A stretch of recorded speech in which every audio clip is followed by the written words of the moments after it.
Hi. Hey, Hey, Danny, how are you? I'm good. How about yourself? I'm doing pretty good. I guess one way to start this would be for us to introduce ourselves. That's right. Yeah. Hmm? I'm Dani Jones. I'm an assistant professor in the Department of Biological and Agricultural Engineering. And at NC State, I am the Data Science and AI Academy Agriculture Analytics Director. Hi, and my name is Cranos Williams. I am a professor in the Electrical and Computer Engineering Department with a partial appointment in the Plant and Microbial Biology Department, as well as the platform director for the data-driven plant sciences platform for the Plant Sciences Initiative. So one of the things that we wanted to do today was really kind of talk about our thoughts on how AI is impacting agriculture. And we wanted to kind of go over a few points, a few questions that we think that you guys might be interested in. So the first question is really, how do you think, Danny, AI is changing agriculture today? That's right. Yeah, that's a very good question. Um, so for the longest time, we have had a lot of farmers in the field making decisions on the spot because they were in the field and they were looking at the plants. But more and more with urbanization, we have moved away from the fields um, into more urban areas, and there has been, in a way, less eyes in the field looking at how production is going and so forth. With now that we have satellites, great satellites out there, and drone imagery, and sensors in the soil, sensors in the plant, we are more and more putting more eyes back into the field so that we can make the same decisions, perhaps, and now bringing back that intelligence, in this case now artificial, by using the sensors and helping us determine what's happening in the ground and making better decisions about agriculture. I mean, I really love that answer, Danny. And I think, really at the foundation of a lot of things that you just talked about is a lot of the data that's being generated. And some of that is coming from, existing systems. Some of that is coming from new systems and new sensors. And I think where AI is really transforming things for agriculture is in terms of how a lot of those data are used, how those data are generated or formulated into very strategic models, um, in terms of how plants grow, or models for detecting plant diseases, as you mentioned. All of this for the purpose of decision support for the growers. And I think another thing that AI is doing to really transform what growers' lives is really the ability to be informed by the data that already exists for them. Right. And whether that's through the use of, novel tools, like your AI agents, or, whether it's just collating all of this information in a centralized place that allows stakeholders, or that allows growers to search and query and ask specific questions of it. I think really it has the potential to transform the day-to-day lives of growers. That's right. I totally agree. Yeah, we're slowly and surely translating these mental models that these farmers have into the computer so that it can make us help make these decisions about higher production, more sustainability, and so forth, and higher profits. Um, hey, Kranos, what is your favorite AI product out there That's a really good question, Danny. for farmers? For farmers. I think the ones that really stand out to me are some of the tools that we've actually been developing Yeah. as part of the research here at NC State.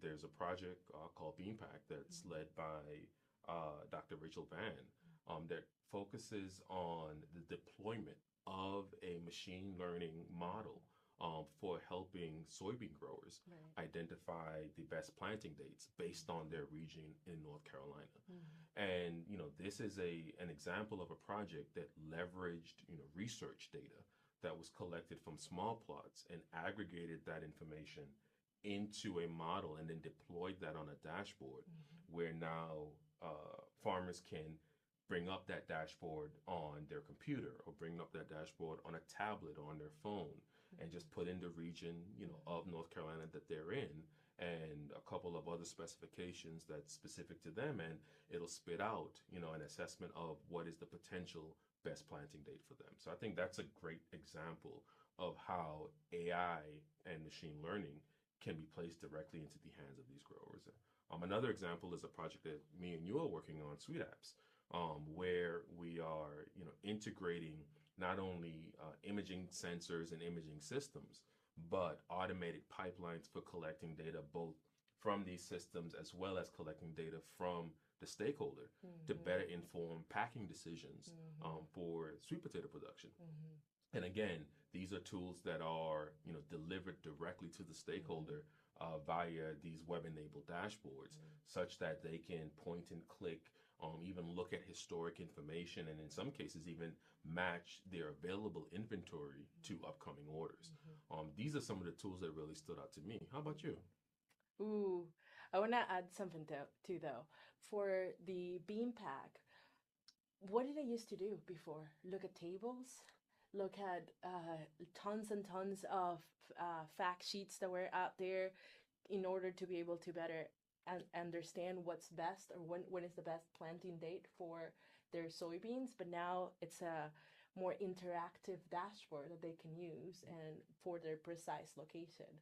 And with the sweet potato growers, also we co-develop with them, because we engage them over and over again over several years on how we could best create these visualizations so that it's intuitive to them, and also it answers the regular questions that they will have whenever looking at this data. Absolutely. Right? Absolutely. One of my favorite ones, I think, the one that is out into production widely is the CN spray, where farmers what they would usually do is just spray broadcast broadly their spray to tackle weeds. For example, lots of us have been walking around in beautiful grass, but then we always see those dandelions, and we can see them, and we know that's a weed. Usually we don't want that in a green grass, but this happens also in production,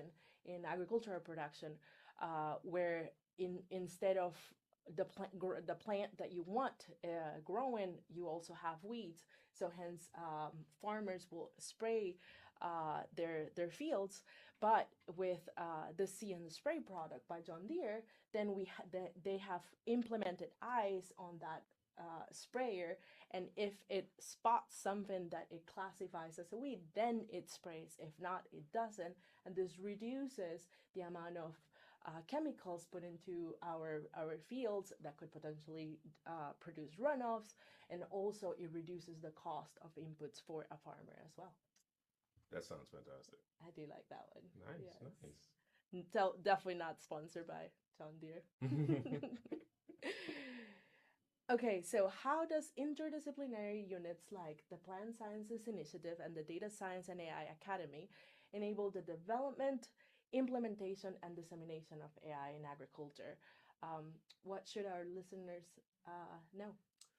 I think I can probably split this up into a couple of different areas. From a research perspective, one of the things that the PSI is really focused on is dissemination, is getting tools into the hands of growers. And one of the things that we put in place to be able to do that is the North Carolina Ag Analytics Platform. It's a platform where we are really focused on getting over that last mile and facilitating not only the development of prototype sensors, but also enabling automated ingestion of data. And we all, like we talked about earlier, know how important that is. As well as the development of digital front ends. Sometimes being able to just develop the algorithm isn't enough. Being able to get that algorithm into a form factor that is accessible to the user becomes extremely important. So as part of that platform, we have individuals that have the ability to develop these web-based front ends that really connects some of these machine learning and AI models to the stakeholder. Another aspect is education, really looking at training of students, research opportunities such as undergraduate research opportunities, even opportunities for traineeships in spaces like the Makerspace that looks at developing prototype sensors. So that's another thing that the PSI is focused on. And I think lastly would be extension. How do we identify ways of embedding or infusing knowledge of AI Mm-hmm. into the extension network and into the extension framework? So, as part of that, working with the extension agent network and Mm-hmm. identifying opportunities for AI and machine learning training. As an example, we hosted an AI 101 training for extension agents Mm-hmm. earlier this year, which was really focused on giving them a higher level view of what AI is and what AI Mm-hmm. isn't, Mm-hmm. as well as providing examples, hands on examples about how it's used, and even some potential projects that are being conducted by faculty here at NC State. So we really look at trying to impact the multiple aspects of agricultural research Mm-hmm. in that way. Absolutely. How about you, Danny? Yeah, the Data Science and AI Academy is also leading great efforts to try to make sure that data science and AI is for everyone. They have a great list of different 1 credit hour courses, project based, that are geared to undergraduate research and undergraduate students to be able to learn a little bit more about what is it like to be a data scientist, how to web scrape and so forth. And they're doing an excellent work at making sure that the whole university has access to some form of training in the data science and AI roles. But yeah, Nice. as you guys can see, um, we not only work on our research, but also make sure that this is translated into the classes that we teach. But at the same time, also disseminated disseminating the results to our community, our farmers, our profit, our produce lines, to be able to make sure that the research that we do is impactful and it reaches everyone. Yep, I completely agree, Danny. Thank you so much. All right. See So you. thank you guys, and hopefully we'll see you guys who are interested in working on AI. Maybe we'll see you someday. There you go. Take care. Bye bye.